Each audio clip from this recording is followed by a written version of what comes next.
otsailak 14, 13an, kasu honetan iritzi ginela laugarren kanpamentura, eta horri izan zen lehenengoko gaiur saiakera, ez? Baina eskendu neuki eguraldea gure alde, aixetxue egon zen, eta aipatu behar dut, espedizio osoan zehar ez dugu lauki, egun bat bez ontorra egiteko baldintza oso zehatzak izan behar direzela. Azkenengoko txampan, esatea baita ere arazok egin dozela, Nepaleko gobernuantzako, negua amaituten da martxoak 7.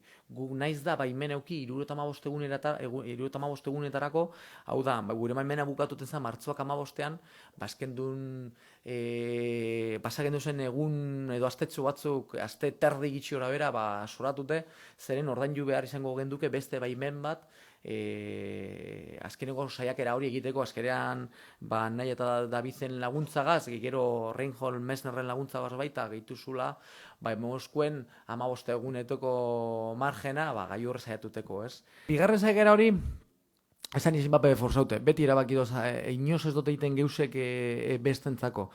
Posiblea zan, adibidez, otsailak 13an, zeran eguraldia bebai, kale egin oskun, hortxe mugan egonda, gertatu leke azkeneko momentu eta apurtxue pikotxue aixeak bera itea, ez? Nekien logikoena izingo zala, eta hori zauzkuen, seguramente repuntetxo bat egitea aixiana, eta hori da gertatu zana.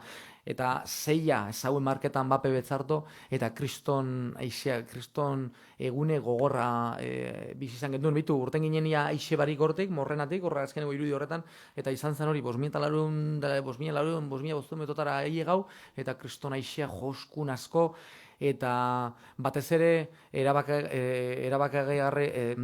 erabakigorroa izan zen Nuriren kasuan, ez? Urten ziren lehenengoko talde baten 4 lagun, 13 ordu terdi kosteiaki bigarren kanpalekura iristea, neuri 6 ordu pasa, eta Nuri azkenan esan aurkitu ondo, eta ez dakit ikustea zeure taldekideen ganako aulezi hori edo beldurra, ez? Normala da, ez? Zuk azten zara topetan gaur egun mundu mailan, eta azkenengoko 10 urtetan zenbek joan gara 2, 3 edo 4 edo 5 aldiz neguko espedizioetan, normala da mendik jatea, ez? Eta ikustea eta sentidutea beldur hori, eta batez ere geusek gogor dago zenean, ez? Baina posiblea zan.